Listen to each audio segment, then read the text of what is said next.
All right, welcome everybody to another episode of Studio B. I am your host, Pastor Holman. I am excited to have you guys join us again. Remember, if you're watching right now, go to our Facebook, Instagram, Twitter. Also follow us on our YouTube, click subscribe, and then click that bell to the right to make sure that you don't miss one single episode of Studio B. And today in the studio, I have a very, very special guest with me, Mr. Brian Mason. We're going to be talking about some investments, some gold, some silver, how to get your money up.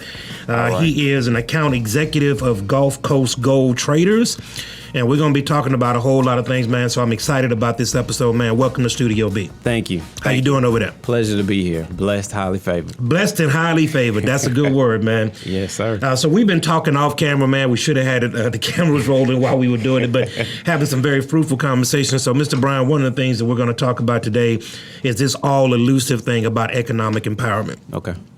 And so money is one of these kind of subjects that is very taboo. Mm-hmm. Now, a lot of people don't like to talk about money. And we've talked a couple of weeks ago on this podcast about taking away the stigma of money. So when you talk to people about money, whether he's 45, 50, and that person is at a place in his life to where he feels like he should be further. Sure. And the shame that comes along with being in whatever economic condition that you happen to be in at the time generally causes people not to address the issue in a very real way because of shame and embarrassment. Absolutely. So we got to be able to take the stigma away and say no matter where you are, no matter where that place is, we'd like you to start there. And by starting there is by getting some new information. Sure. And so when you're looking at economic strongholds and how to break those things, tell us a little bit about your life, man. Where are you at right now? Right now, I am in the middle of projecting my business. I've been on my own for 2 years. God's been so good to me. I have a loving wife, 2 beautiful kids. I can't complain. I really can't. Where I am in my business is in transition from being here to getting there. The only thing that's slowing me down is COVID-19. But God has given me favor, and I haven't had anything to worry about. And so I just give him all the glory and the honor for giving me the wisdom and the insight to make the moves that I've been able to make. So in your life growing up, did you grow up in a wealthy household, middle class, poor, poverty? Where'd you grow up at? Well, I wasn't sleeping on dirt floors, but we definitely weren't wealthy. I had a period of time where my mom and dad were together. They were together for about 10 good years, and then 2 that wasn't so good. And then from there, my mom was forced to move in with my grandmother. So she was a single parent. So I watched that single parent struggle. And, you know, as you get older, you start to learn that even my father didn't have that father figure. So how was he supposed to put me in the position where I should be, right? So, no, we weren't wealthy. My mom was a school teacher. She taught school for a very long time. And back then, school teachers didn't make much money. Mm-hmm. So 3 kids. That's all the money right there. Forget the mortgage. And so I grew up in a neighborhood in South Park where, no, we weren't on dirt floors, but we didn't have it all. We didn't know we were poor because we had love. Everyone loved each other. Yeah, you know, you have a good friend, you have a good neighbor. People were family. It just really wasn't about materialistic things. People were just really trying to survive. And so I come from that type of a neighborhood. So when your mother and your father separated, and then you went to go live with your mother, so you had that single parent kind of environment. So what did that mean in relations with your father? Were you still in contact with him? How did that play out? Well, at the time, he was kind of in a transition where I felt like he was trying to find himself. We were reaching out to him. He really wasn't as receptive as we expected him to be. I think he was going through some kind of a midlife crisis at the time. Just by some of his actions, some of the things that he was doing, I think he was really trying to find himself. As I got older, I learned that he lost his father when he was a teenager. So again, that's why I say, how can I, expect him to know what to do when he's put in the same predicament? So the grace of God, my mom kept us in church. And so what I used to do is I used to see different families and look at them and how they interacted and look at their marriages. And I said to myself, you know what, that's what I'm looking for. That's the kind of father figure I'd like to be. And so I would do that. Coming up as a kid, I'd watched The Cosby Show. You know, everybody grew up on The Cosby Show. That was just like the epitome of the father, the perfect father, America's dad, right? And so that always gave me hope because I knew that God was real. Here's an example of a successful black family, and that's what I always wanted. And so even though they were no longer together, I was able to keep my faith by my mom kept me in church 3 days out the week. I mean, Sunday, Tuesday, and maybe another day to help clean up. Like, I was always in the midst. I was always getting the word. So even though I was around the world with my friends and my uncles that were showing me everything, God kept me grounded. So, and I'm asking those questions, Brian, because one of the ways in which we get to the topic at hand about breaking the cycles of economic strongholds is understanding those cycles that have to be broken. Sure. Right? And kind of tracing your life back to where something broke in your life and then tracing it forward to how you reacted to that back then. Sure. And so people are in destructive cycles because they lived in destructive cycles and don't know how to break the pattern of another destructive cycle. Sure. Thus, the cycle continues to move forward. Sure. And so when you're looking at your father not being there, and a lot of people can atone to that or attest to that particular statement. But when you're looking at the role models that you had in your life, we talked about the Cosby Show. That was kind of like, wow, the Huxtables. Right. You know, he's a doctor, she's a lawyer. Right. They live in a nice little brownstone. They're respectable. You know, the kid. And I mean, I think that was the picture for Black America, right? What were some of those on the ground role models that you had, though? I'd say on the ground role models. I'd have to go with my pastor, Dr. Allen. He and his wife were the epitome of a successful marriage in my eyes. They were always loving. He was very caring yet stern, and I got a lot of how to be a man under his leadership. But of course, like I said, growing up in the hood, you know, I had rappers that I looked up to. Master P. He was a guy who came from nothing and had something. He made something out of nothing. $10,000 and turned it into millions. And so I'm looking at that. I'm like, man, he can do it, and I know I could do it, right? Outside of that, professionally, there wasn't too much for me to see. Where I grew up, the epitome of success was to get a raggedy car, paint it up, put some Vogues on it, put some 18s in the back, right? You got your radio, you got your Momo wood grain steering wheel. You can take that off, and then when you walking around the mall with your steering wheel and your radio, you were successful. That was success to me. That was the ceiling. And until I turned about 15 or 16, and some of the guys in the church started to really cater towards me because I guess I was coming into manhood. And a good friend of mine, I'll never forget it, Brian Stevenson, one of my good friends, he took me to a house. And this house was like 5 stories. It was a U of H professor. I forget his name. The short of it is that was my first time actually getting out and really seeing wealth. So my mom would take us out to the Woodlands and to River Oaks, and we look at Christmas lights. That's fine, but that was wealth. I mean, 5 stories, I've never seen that. A helicopter pad, acres of land, a lake in the back, and the guy allowed us to just walk through.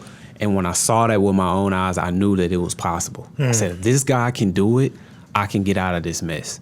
I know that it's possible. You know, I always knew God was real, but to actually see it, touch it, a basketball court indoors, tennis court indoors, a pool indoors, a mother-in-law suite that was like 2,000 square feet in the back of the house, 5 stories. At the very top of the house, it was an area where you could just see the stars at night. No telescope needed.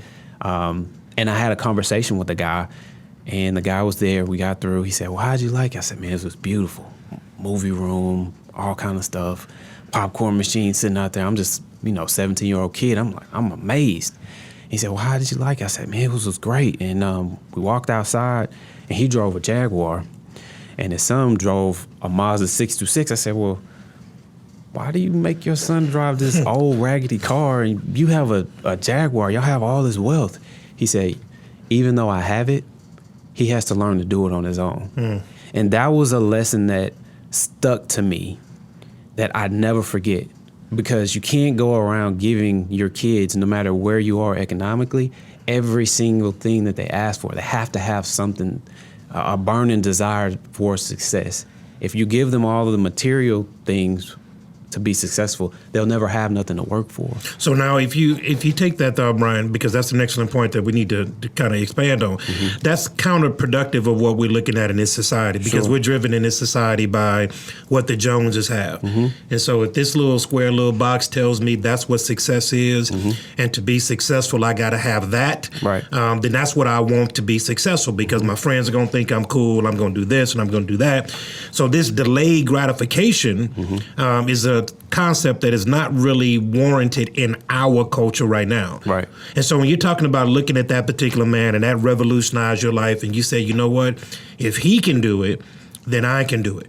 I think that's one of the things, man. Let's kind of sit there for a second. Okay. That's a powerful perspective, because if you're looking at somebody that has attained whatever, and then you have that same vision for yourself, I think we underestimate the power of vision. You know, the Bible says that without a vision, the people perish. Like if you don't have something that you are working for, something that you can keep your eyes on, the process kind of gets stagnated, because there's nothing for that being payoff. So when you saw that man and you saw all that stuff around him, you put an internal vision inside of your heart, or maybe God birthed that in you, and that was something to drive you. So kind of expand on what that did for you from that point moving on. Well, what it did for me is it started to help me understand money.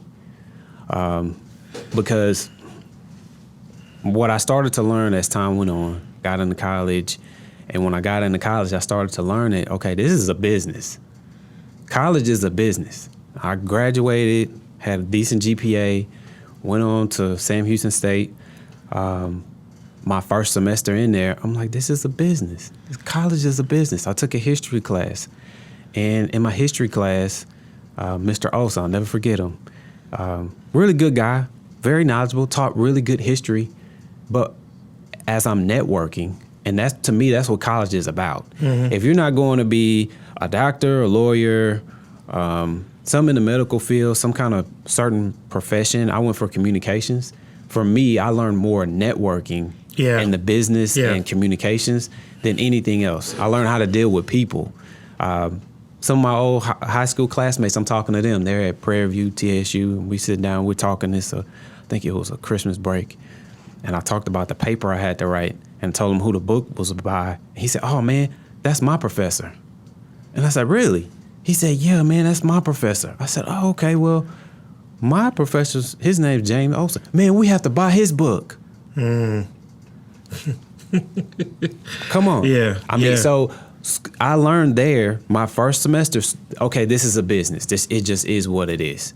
You know, yes, you can learn things in college that can further you along. You can get priceless relationships, but at the end of the day, school is a business. And I say that wholeheartedly because coming from where I came from, there wasn't any requirements as far as financial courses in order to teach me financial literacy so I know how to handle a student loan before I get it.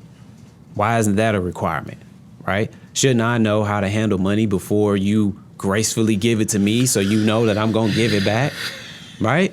So for me, as I got through college, it was one of those things, Pastor Holman, where I had this epiphany before I got there, and then by the time I left, I knew money was a tool. So let's park it right there. All right. Because now you're touching a hot button for me that I have just... I'm 47 years old this year. I didn't learn about proper money management until I was 30. college, all that stuff. We are graduating kids 12 years out of high school, putting them into 4 years of college, and then you go to your graduate studies, whatever that may be. So we're graduating kids 16, 18 years out of school, but we're not giving them any type of financial literacy. Absolutely. I mean, we're teaching them about economics and stuff like that, but we're not teaching them about what does money do, how does money work, right? The whole wheel of it all. And so we're graduating people into a society that have absolutely zero idea of how money works. Right. And I think now, again, I'm thinking out of this level, not up here, but we're doing that because debt is a business. Absolutely. Debt is a business. It keeps companies well paid. It keeps CEOs and presidents well paid. Debt is a business. Student loan without exception. Okay, that's why you have credit card vendors coming on college campuses and giving $500, $1,000 credit cards to people that have never had credit in their life. Right. So debt is a business. So if we're understanding that debt is a business, how do we come in and educate from a ground roots level, from right here, about how to say, and here's what I was saying this morning, if I say no to myself today, I get to say yes to myself tomorrow. Right? So I may want this today, but I may not have what I need to get this today. So let me say no now, and then in 2 months, I'll be able to say yes. So how do we teach a financial literacy, especially in this I want it now culture? Well, again, it goes back to what I said earlier. Money is a tool. We have to think of money as if it's a hammer or a wrench in order to build our financial legacies. If you have money and all you think about it is, okay, you just say my business card is $100. The first thing you do when you get my business card is you take it, you say, oh man, I can go get a new pair of shoes. Okay, now you no longer have a tool. So how are you gonna build your financial wealth if you don't have a tool? The more tools you have in your shed, the more that you can move and shake. That's a good word. With me, what I had to learn about money was that, okay, if I want to be debt free, I need to have more than one form of income. Most Americans, and I don't care what nationality you are, if you're in a certain economic class, you only think buy. This is what I need to do, buy. Or I get some more money, I want to buy something else. But you don't think about tomorrow. Yeah. My thing with, especially with my business with gold and silver, and I love gold and silver as a form of savings because it will always be worth something. You would not need, the world wouldn't need gold and silver if I could take a $100 bill, right? And the serial number on it is time stamped. So based on what's going on in America, whatever $100 can get me today, if I keep this $100 bill, 20, 30, 40, 50 years from now, I can get the same amount of goods and services with this same bill because of the serial number that's there. My mom, like I told you, she was a single mother, and I used to go grocery shopping. She started me going in the store by myself at 9 years old.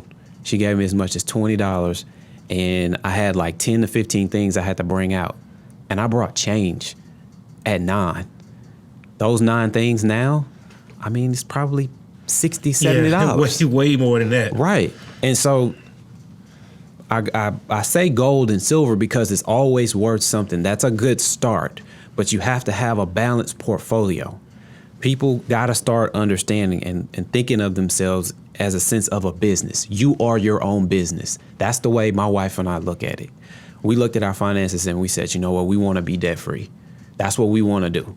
We read books, watched videos, we did all of that. But until you start creating the discipline, the habits, you'll never be in a position where you can say, okay, I had this job and then, you know what, I cut yards on the weekends. I had a job where I was making 6 figures and I was delivering moonwalks. I didn't care because I wanted to be debt free. I put in the work. You know, if you are a younger American and you don't have any kids, work until you can't work no more. And I'm not saying don't have fun. I'm saying figure it out to get the money right. Get your credit together and get your money together. Because you're not going to get the loan you want to get and you go in there and say, well, I got $3,000 in my savings account. That's what I got. You're not disciplined enough. You're not. If you're worth $100,000 and you go buy a $250,000 house, you're not disciplined enough. You're not thinking right because money is a tool. The more money you have left over at the end of the month, the smarter you are, right? America has programmed us to say, okay, the more ways and the more stuff I can show you the way that I made money, the better off I am. I'm not saying you can't have nice stuff. I got jewelry on, nice jewelry, but I budgeted for it, right?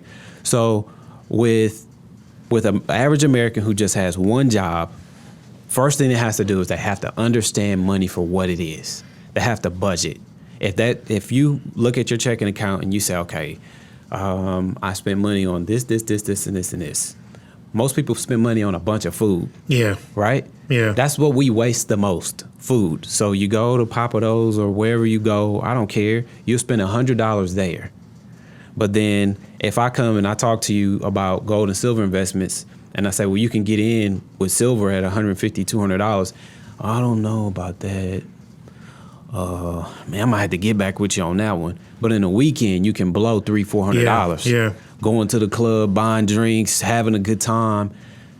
But you can't do both officially until you learn what money really is. So Brian, when you're talking about terms that most people, and I dare to kind of frame this into a particular ethnicity, but don't understand portfolios and diversifying and things of that nature. So let's bring it from that level down to this level. The Bible says in the Song of Solomon, chapter number 2, that it's the small foxes that spoil the vine. Sure. I often give the illustration of the Titanic. We all know that it was a 175-foot ship, this massive ship. We know that it hit an iceberg out on its first maiden voyage. But what we fail to realize is that iceberg made a hole in that big, massive ship of about 15 feet. It wasn't this big, gaping hole. So this big, huge ship began to take on all of this water, not from a 100-foot hole, but from a little small 15-foot hole. Water began just to pour in. When you're looking at your financial life, you got to be able to plug those small holes. Sure. Like if you're going out and you're spending $200, $300, $400 on fast food a month, you got to plug those little $10 here, $20 here. You got to plug those little holes. And so when you talk about budgeting, I don't think that that's something that we talk nearly enough about. No, we don't. And I don't think a lot of people even understand the value of budgeting. Right. When you get paid and you get $1,000 is not what you actually have. Absolutely. That's not the money that you actually have. So how do you, from a grassroots level, when you're talking about breaking the cycles of an economic stronghold, from a grassroots level, bottom level, going up, how would you implore somebody to start at that place? First thing you want to do is you want to write down all your expenses. That's the first thing you want to do. All your expenses? All your expenses. And then after you break down all your expenses, and then from there you have to categorize this. You have to take it and put it into two categories, needs and wants. Because all your expenses aren't needs. A lot of them are wants. And so once you get your needs out of the way, then you figure out what wants you can do away with. Like you just have to just say, okay, no.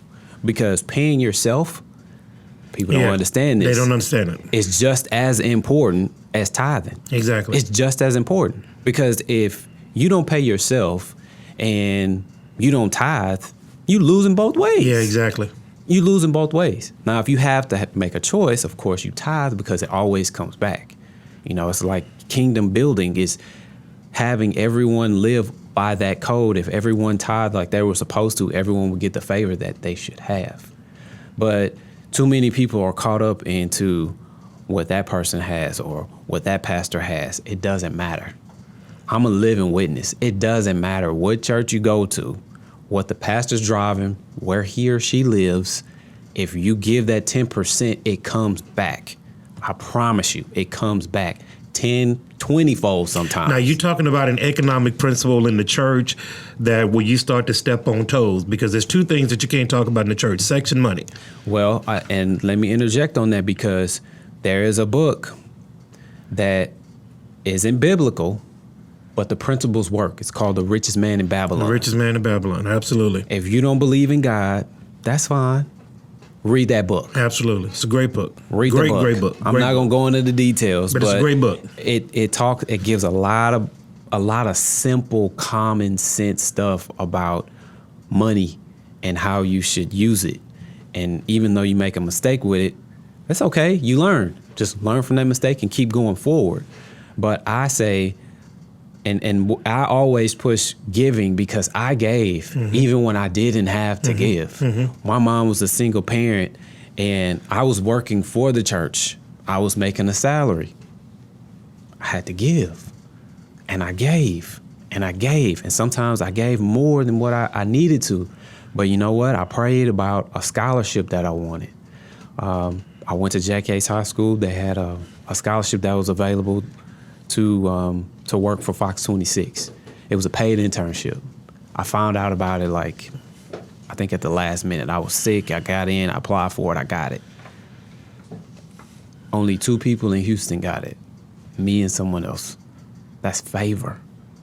That allowed me to go in and mingle with professionals, figure out what I wanted to do in communications, but it paid me and it helped pay for school. That's favor. You can't buy favor, just like you can't buy health. So operating under the principles that are biblical, that's what helped me. So when you're talking about money and this value of money, I think we need to start at this level of I think it was a great illustration that you used that money is simply a tool. Consider it to be a hammer or a wrench. Right.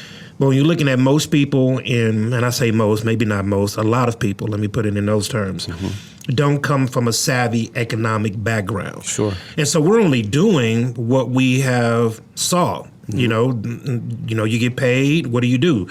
Take care of your bills. Right. We work to take care of bills. And so most people don't have that kind of financial savvy. I was so blessed to work at Chase for a number of years and really kind of get a on the ground level of what this financial thing was all about. But it took me so long because no one was there to say, do this, this, and that. Yeah. And I think if we break this thing down and say, okay, here's your money. This is what this money looks like. Now, what can this money do for me?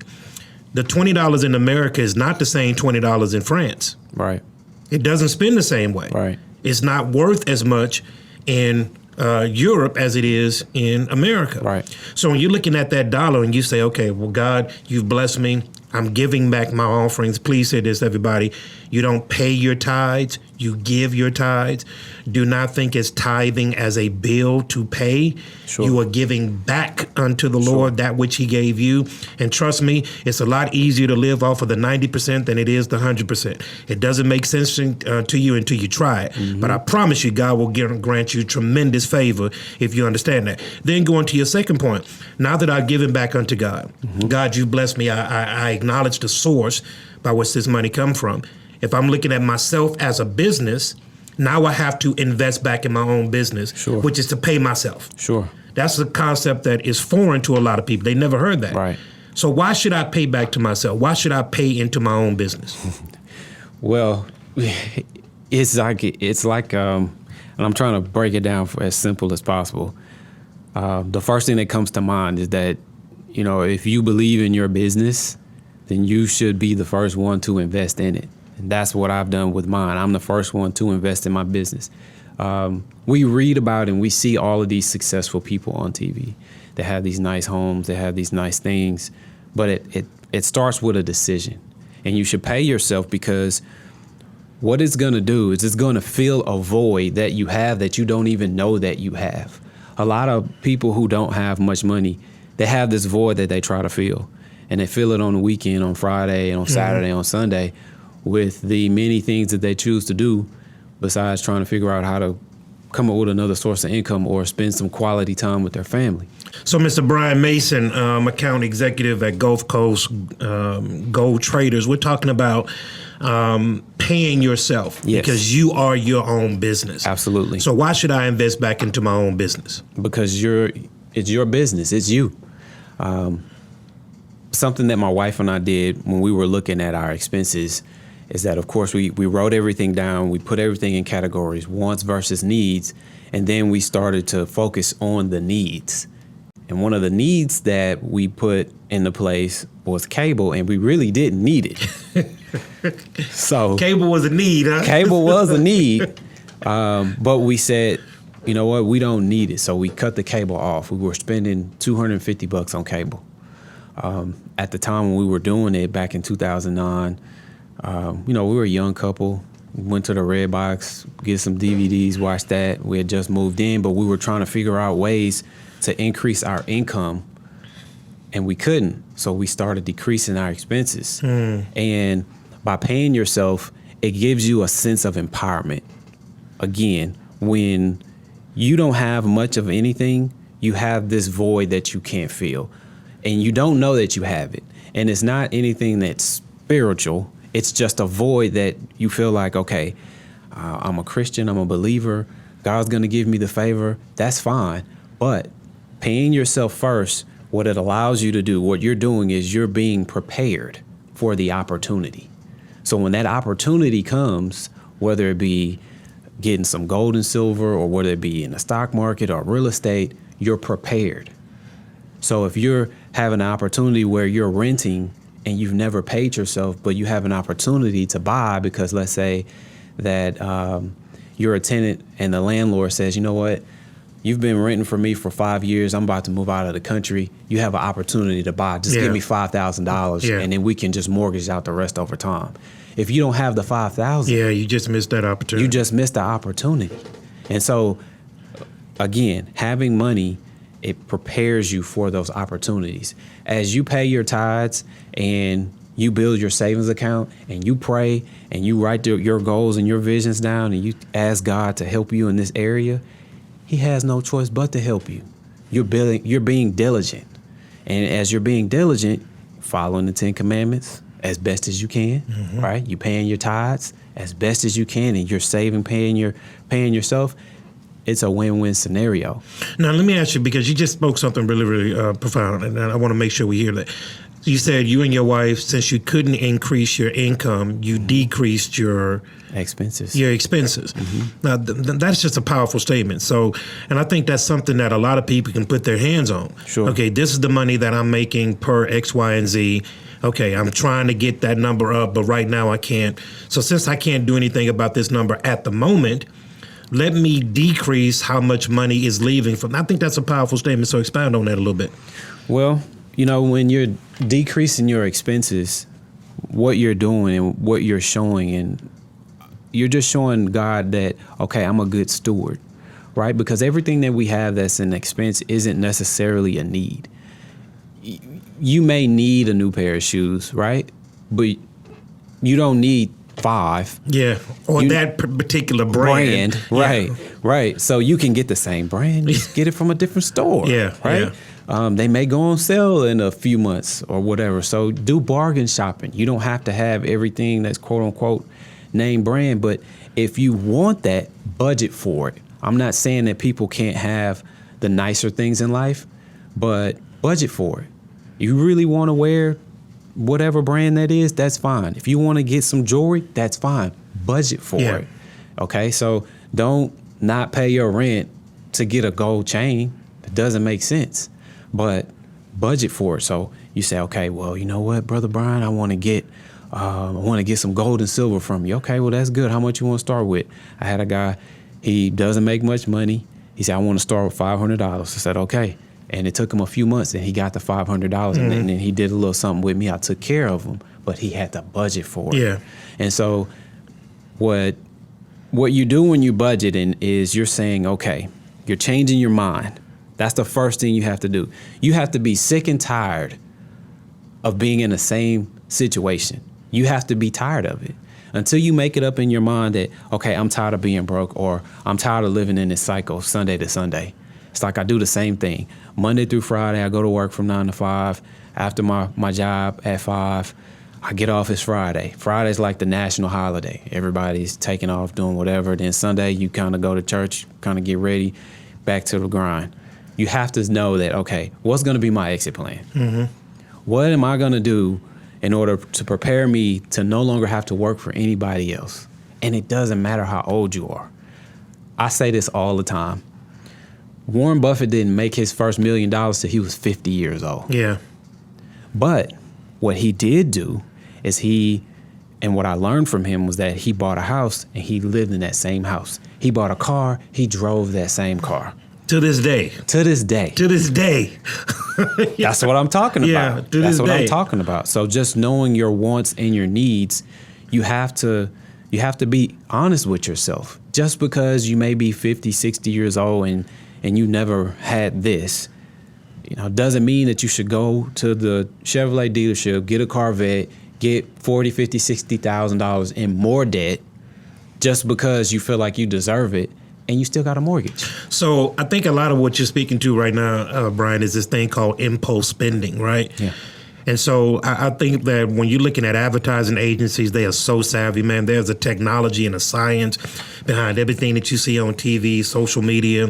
You're going into that store and they have this thing called product placement. Mm-hmm. Like when you walk into a grocery store, it's designed for those chips to be in that lane at that particular place. Absolutely. It's not just random, right? The chocolates that are at the check-in counter, they pay premium dollars to put their product right there. Right. It's called impulse spending. Right. And so when you're walking into these places and you didn't necessarily plan on spending $25, but those shoes that you've been looking at, now they're 25% off. There you go. In a big red sign. Yeah. Right before you get to the checkout counter. Right. So this thing about impulse buying is something that gets all of us. But there has to be a time in which you say, you know what? I want it, but not now. Right. And that's the idea that is pushed back so vehemently in our culture right now. I want it right now. Yeah, and that's why I say you have to feed the beast sometimes, okay? I'm not saying that you can't get anything that you want. It's just that you have to do it in a certain amount of time, right? You have to budget for it. You should reward yourself and get things that you want within means, right? Yeah. So I always use this example when I talk to some of my clients, and I tell them, they want to do a certain amount of money in gold, but then they have a Mercedes-Benz outside, right? But you can't do 10 grand with me. But you can put $100,000 in the car. Yeah. But you can't that's depreciating every year, but you can't do $10,000 with me. You're doing something wrong. Well, I just got such. But it's about prioritizing things. And so that's why it's kind of bringing me back to my point with I spoke to you about this earlier, with people that are a little younger that are getting their first homes now. You don't have to spend $200,000 on your first home. Spend $60,000, $70,000, get you a condo that might not be in the best of places, but it's going to allow you to save and put back. And I think if we can start changing our minds to, okay, what can I do, or where can I live, or what can I get in order for me to be satisfied, to feel that need, but then allow me to still save. If you're able to pay yourself every month, you're doing the right thing, right? But if all of your expenses soak up your entire paycheck and you only have $200-$300 left over, you need to reevaluate what you're doing. So I think a lot of times what we see right now is this. I use the concept of the car. I mean, of course, the Vet is the sexy car, right? But if you set an end destination and you're traveling 10 miles an hour, you're going to get to that same destination traveling 10 miles an hour as if you were traveling 60 miles an hour. Sure. You're going to get to the exact same place. True. So we got to stop looking at the speed and start looking at the destination. And no matter where you are in life, you got to look at getting to a end destination. Now, one of the things that I think we need to be looking at is encouraging a younger generation, right? A younger generation, 20s, 25, just coming out of college, to begin to start focusing their mind on that end destination. Yeah. Because the older that you get in life, in order to get to this place, you got to start doing more aggressive things if you want to close that gap. Sure. So we get these 20, 25-year-olds and start pointing them in a direction where they want to go early, and they can begin to start to produce some real value in getting to that end goal. When you get to somebody that's 60, 65, or 50, and then retirement is 10 years out, and they haven't done nothing in those 50 years, that task seems overwhelming. Yeah. Right. I'm 50 years old and I don't have anything in my savings account. Right. Right. So when you're talking about economic and breaking these economic strongholds, I think the thing that we need to hone in on is the education of it all, Brian. And that's kind of taking this thing down, this big giant, and chopping these things down into really manageable nuggets. When I get my $250 paycheck, that's all I got. Right. Okay, I'm not talking about $250,000. I'm getting $250. Mm-hmm. That's what I got to work with. Sure. We need to break this thing down into nuggets so that it's manageable. So let me ask you this. Sure. You have right now, you are part of Gulf Coast Gold Traders, so you deal with gold and silver. Mm-hmm. And so we need to talk about this thing called investments. Okay. And investment vehicles. What's best, what's not, what kind of fits the bill, kind of based on where you're trying to go. Mm-hmm. But why do you consider gold to be a good economic vehicle? Because gold has been here before us. It's going to be here after us. No matter where you go, and you've been all over the world, you can take gold and silver there, and you can get currency. Mm-hmm. There may be a time in our lifetime where the dollar won't be as transmittable as it is right now. I believe that will happen. I'm not going to say around the corner, but I believe it will happen in my lifetime. I believe in gold and silver because it's real money. These are some silver coins. They don't cost much. Okay?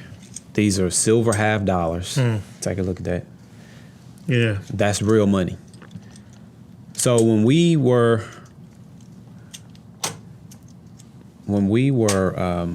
getting started with our company, the first thing that we wanted to do was we wanted to make sure that we had things that were affordable for anybody, regardless of your socioeconomic background. Silver allows you to do that.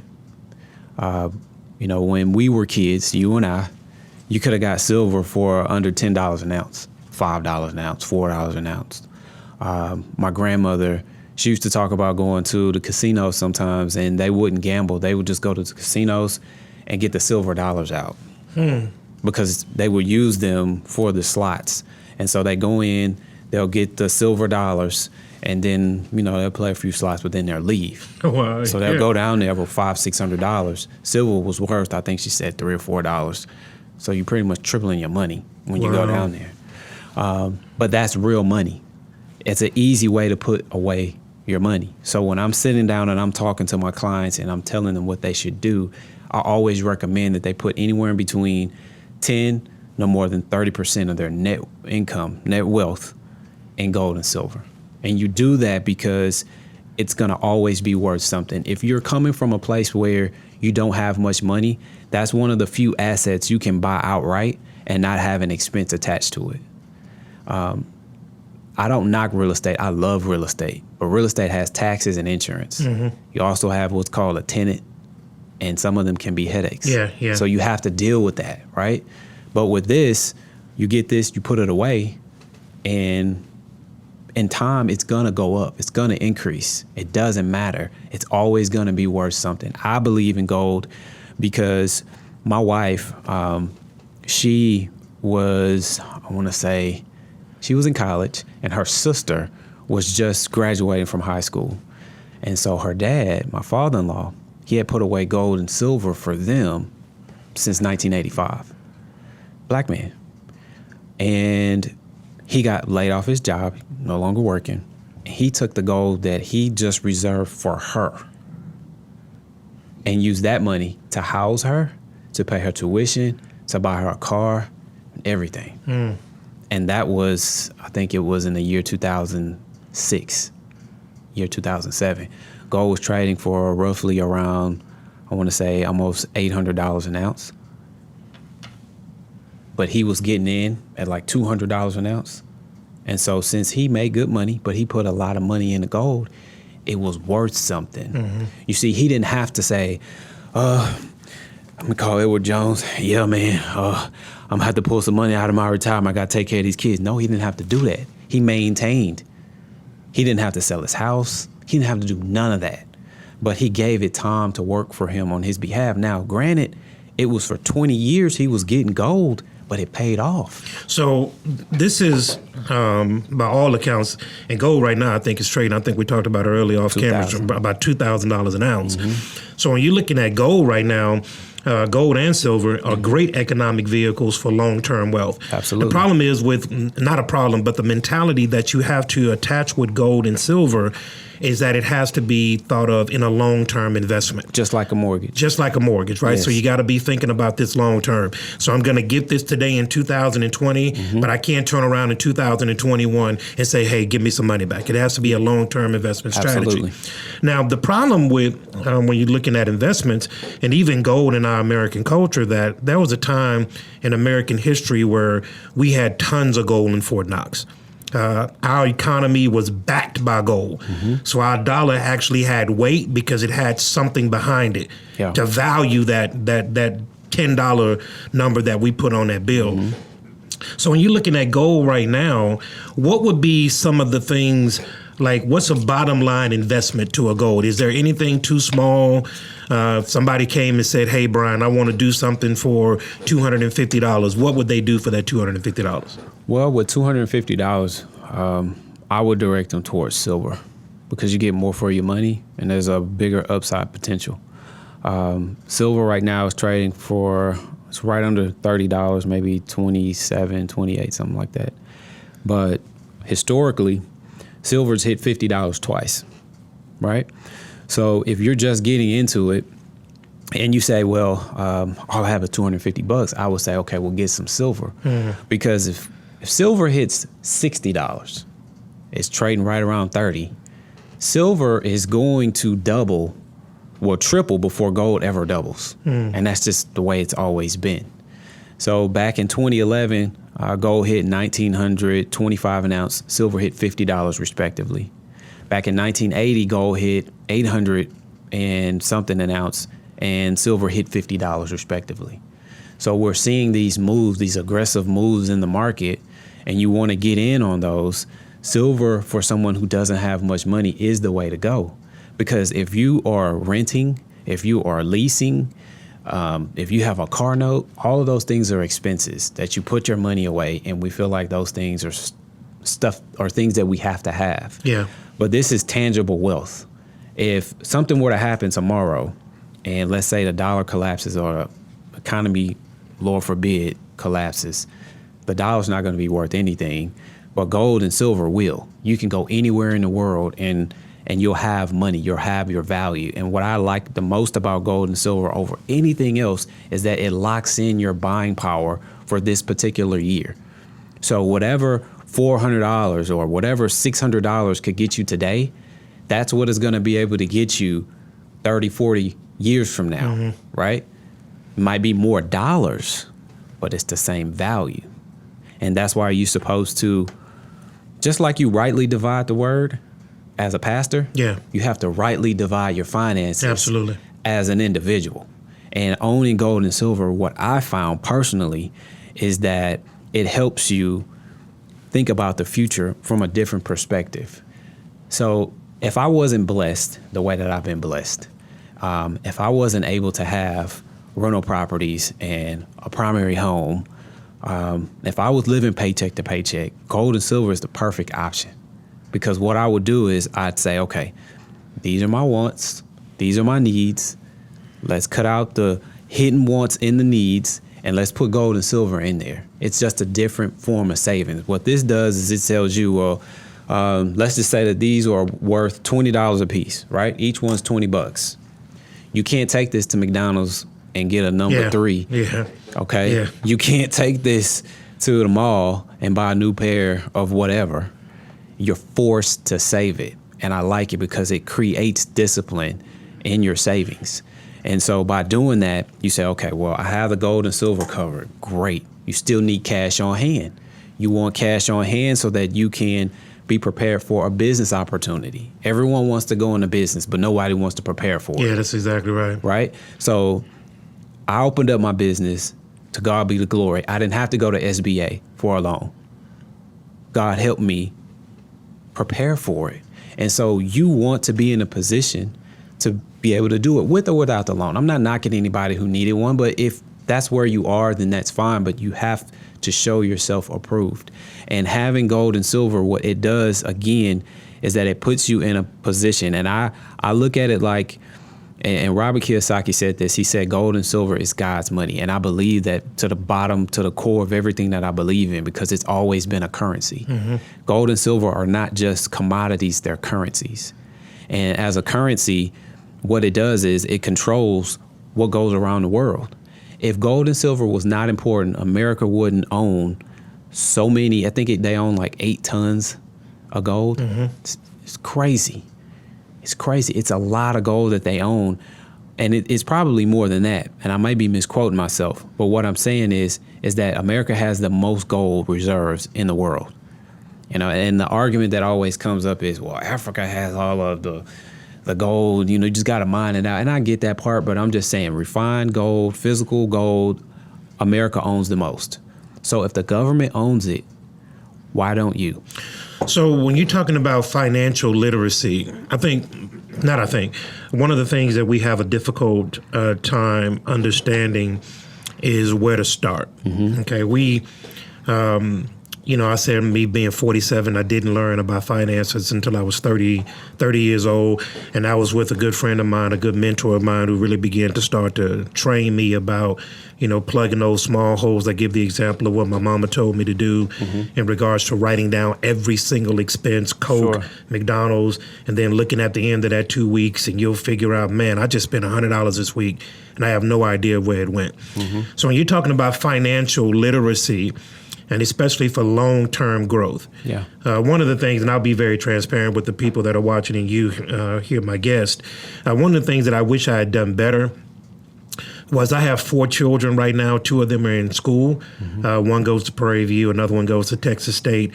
So I'm accruing about $50,000 a year in college expenses. Yeah. I have my son that'll be coming out next year, so that's going to jump up to about $75,000. Oh, and then my Faith will be out in 3 years, so that's going to be roughly about $100,000 a year. And while I've done some things in regards to annuities and some 503Bs, mm-hmm, some stuff like that, some 527 accounts to kind of buffer that college expense because I knew it was going to be coming, one of the things that I wish I had done better earlier when they were very, very small was start allocating those expenses then at a much more aggressive way. And maybe if I'd have had some financial literacy about some gold investments at that particular time, I could have storehoused like your father-in-law did. Yeah. So I think one of the things that this podcast is going to do for those who are watching is to say this, and I really believe this, Brian. Stop looking at the top of the mountain and just take the first step. Absolutely. Okay, if I can't go and say, hey, man, I want to get $1,000 worth of gold or $5,000 worth of gold, just start somewhere. Sure. And even if it's not gold, let's just say looking at my expenses and determining the needs from the wants. Right. If I can't do anything about my annual salary, let me do something about these expenses that are leaving. And I pray that as those who are watching can really look at this and say, man, that makes a lot of sense. Sure. I've never thought about it from that perspective. So as you're looking at it, how many kids you got right now? 2. You got 2 kids. What's their ages? 8 and 3. 8 and 3. Right now, college expenses, and I'm talking about in-state schools. Mm-hmm. I'm not talking about if you come out of Texas trying to come to a college in Texas. College tuition is going up about 3 to 5% every single year. Yeah. Now, inflation is running at about 3.1-ish. So we got to have something in regards to savings. And here's one of the unfortunate truths about saving. Your savings accounts, me used to work at Chase. I know this very particularly. Yeah. You're getting 0.001 in interest on your savings. So your money is, so we tell people that savings is for emergency cash. Right? You want to have some emergency cash on hand. But putting all your eggs in that basket is a mistake. Yes. Because you're not getting anything on a return for that. But we have some things coming forward in regards to showing people how to go and use this vehicle. And maybe you're at a point in your life to where you got to look at this vehicle. Mm-hmm. So when you're talking about financial literacy, what's some of the things that you would encourage the people watching to get started on right now? First thing, I tell them to write down all the expenses. I can't say that enough. And if they're married, get with your spouse, and you got to be on one accord. Because when you have one spending here and the other one spending there, I mean, come on. It's a lot. Well, babe, I thought we were saving up. Well, it was on sale. And you get into all of that, and you got to be on one accord. I think that's the biggest thing. And if you're single, you just have to get serious. You get some books. Get in the Bible. Now hold on. Let's stay there now. Okay. Let's catch this just for a couple minutes. Okay. You're talking about for couples, they need to be on the same page. Yes. Now, let's talk about this, Brian, because there's a 53% divorce rate in the world. Mm-hmm. There's a 51% divorce rate in the church. Yeah. Out of that 51%, almost 40% of that 51% has to do with money. Yeah. So when you're talking about in the home, money can cause some serious issues between couples. I think money is a bigger factor than infidelity when it comes to marriages. And with me and my wife, what we decided to do is we decided to get serious with our money. We just did. And we were really aggressive on our mortgages. And God blessed us to where we're debt free. We didn't use an expert. We read books, we prayed about it, and we were led by God when we did it. I'd be happy to show anybody what I did, but we had more than one form of income. And I can't say that enough. Is that in the process while we were doing it, we got gold and silver because we believe that gold and silver is a wealth attractor. Because what you're doing is you're showing God that, look, I'm willing to save and put a nest egg aside, but at the same time, I'm putting money aside for this other business venture. You're never too good to do an odd job. Don't ever feel like just because, like take you for example, you work for Chase, and let's say you were a six-figure guy and you're doing well, but your expenses are six figures too. So you're no better than a guy who's a teacher who's barely getting by, right? So what you have to do is you have to reposition your finances and say, hey, you know what, babe? We got this nice house, but we're not able to save. We need to sell. We need to downsize. Downsize wherever it's necessary. Because at the end of the day, what everybody wants to do is everybody wants more time. Mm-hmm. If you ask anybody who has it all, the one thing that they wish that they had more of was time. And by breaking down your expenses and knowing your needs from your wants, and then having more money and having your money work for you, you're allowing yourself to have more time. And that's what we have to do as a people is we have to learn how to say, okay, well, you know what? I got this iPhone, but I really don't need this iPhone. It cost me $200 a month. Let me go back to a flip phone. Who has the discipline to go to a flip and go from a $200 bill to a $30 bill? But it depends on how bad you really want to be debt free. Come on now. I'm just saying. Come on now. How bad do you really want to be debt free? How because bad? If you put out that flip phone, all your boys finna let you know that you got a flip phone. They gonna let you know. Mm-hmm. But at the end of the day, when you're debt free, I have a sense of peace, and I've had this sense of peace. We've been debt free for going on 3 years now, that not many people have, or that they can say that they have. I don't have to work for anybody. I have more than one form of income, and God has positioned us, and He's blessed us.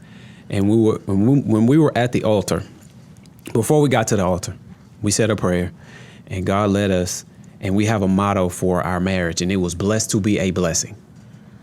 You're one of my witnesses. Mm-hmm. How often am I up here giving stuff to the church? That's right. Always getting stuff. I'm always giving, right? I don't show my wealth, but I'm always giving. There is power in giving. There's a reason why wealthy people give. Mm-hmm. And it's not because they really want to, and it's not because of taxes. It's because there's power in giving back. And so I said all of that to say this. When you're in a position to look at your expenses, be honest with yourself. All right. So, Mr. Brown, let me tell you, I have thoroughly enjoyed this. Mm-hmm. When you talk about diversifying and getting a second stream of income, sure. I am admonishing people, encouraging people that in 2020, it has never been easier to get a second stream of income. Right. Early on, I used to do what's called bird dogging. I would go out and spot, dilapidated houses, and I would be working with a flipper and an investor, and I would go out and look at those houses, and I would do all the scout working for him. And when he closed on a house, he would give me as much as $500 to $1,000. And that was just by me traveling down the street and seeing a house that was for sale and going to look at it, sending them pictures. Texas Auto Traders has this little app where if you see somebody that's selling a car, you take a picture of that car, put your phone number. Texas Auto Traders will call that person selling the car, and if they buy that car from that person, they give you $50. There you go. And all you're simply doing is going down the street, you see somebody with a car for sale, you take a picture of it, send it to Texas Auto Trader. And then all of a sudden you'll get a $50 payment in you. And so in 2020, there's never been more times to diversify and get additional income.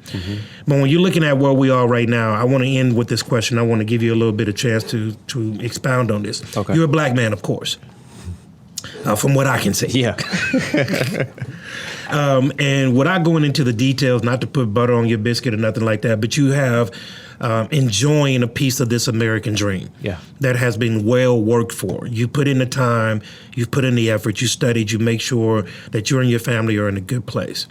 As a black man, is it possible for a black man to be successful in America? Doesn't matter what your color is. You have to get over that stigma. Let's talk about it. Like I said, I grew up in the hood, and I could use the same excuse everybody else is using. I had the same hurdles to jump. I had the same demons to fight, right? I had the same things on TV influencing me just like everybody else. Scarface, all that stuff on the movies, you name it, I had to deal with it. Some of your best friends in gangs, using drugs, selling drugs, I saw it. I was around it. I did. But you have to make a choice and say, hey, I want to be successful. And you have to be willing to go for it. You gotta push hard. Yeah. I use this analogy when I'm at the barbershop with the fellas, and I'm gonna say it on your podcast. The amount of energy that a man uses in order to manipulate and to have multiple women, the strategies that he uses, the mindset that he has is the same mindset that you have to have when you're doing business. It's the same thing. You're doing and saying everything in order to make her say yes. That's a salesman. Go sell something. Put that energy into something else. You can't continue to fill these voids with these broken relationships. And in the black community, I see it in the most because you got family members, you got friends, everybody's doing it, right? Oh, I'm married, but I got a little something on the side. But what you're doing is you're actually wasting time. That's what you're doing. People are wasting time and energy in order to get this self-gratification when you could have used that time, like I did, to just move a moonwalk. Yeah. What's wrong with that? Yeah. All I had to do was have a trailer, few moonwalks, and on the weekend I would move moonwalks and I'd make an extra $500-$600. Yeah. An extra $500-$600. But too many of us are spending that, right? Think about how can you make that. You have to change your mind. And that's just what it's about. That same energy that you put into your car, the rims, the music, whatever. Take that same energy and put it into a business. Whatever your gift is, He gives everybody a gift. My gift is, I have multiple gifts. So I try to expound on those. But what I'm saying is whatever gift that God has given you, whatever insight, whatever favor he's given you, he's shown you, then you have to transfer that into something productive. Always, it's a thing that I live by. It's the 5 Ps. Prior planning prevents poor performance. Yes, sir. I live by that. And you went to school, so you knew that was in marketing or something. One of those business classes that I took. But I've always lived by those 5 Ps, even in my personal life. Because if I'm not planning for the future, then how can I expect my wife to want to be with me? How can I expect my kids to respect me, right? Learn from your mistakes. Don't beat yourself up from the past. Yeah. But look at today as a new day. Hey, you know what? I'm going to take today and I'm going to figure out what I can do to be a better person. You got people making tons of money selling T-shirts online. Why can't you do it? You have tons of money, people making money just helping people advertise online, on Facebook. And then if you're not that technical savvy kind of person, if you live in a neighborhood, just do whatever you got to do, legally in order to get there. But the first thing you have to do is, like I said, you have to make the decision. It has to be a choice. Life is choice driven. And the motto that I live by, my pastor, who passed away, he was my pastor when I was a lot younger, until I got into my 20s. But he had this thing he used to say. He said, if it is to be, it is up to me. You can't expect your knees being dirty every night praying to God that he's just going to drop a bucket of money out the sky and that you're just going to have all of these finances and you're going to be where you need to be. But if you getting your hands dirty while you getting your knees dirty praying to God, it's going to happen in a matter of time. So, man, let me tell you, Mr. Brian Mason, this has absolutely been a great show for me. This is one of the things that I'm passionate about. Because I believe that change is available for everybody. Absolutely. But I believe in the power of the will. Mm-hmm. God will plant a dream on the inside of you, but you have to work that vineyard. Right. You got to till the soil. Mm-hmm. God is giving you the seeds for success, but man, you got to till the soil. And so I'm always wanting to encourage people that no matter where you are in life, the excuses are going to be many. Right. Everybody can check out on life regardless of what they're going through. But man, greatness is on the inside of you. You can literally do whatever you set your mind to do. The Bible says clearly that with God, all things are possible. And so no matter where you find yourself at today, maybe you're, saying, hey, I wish I would have done better over here. Wish I would have done better over there. Can't do nothing about the past. However, you can do a whole lot about your future. And so when you're talking about money, which is one of the things that is going to affect you every day of your life. Yes. Money is going to affect every aspect of your life. It takes money to be born. It even takes money to die. Yes, it does. So you need money in every aspect of your life. Yeah. So let's start learning about these principles. And no matter where you are, take a look at your expenses. Write those things down. Start doing what Brian said, man. Okay, this is not necessarily a need. This is more of a want. That's $100 that I can save right there. That's $60 I can save right there.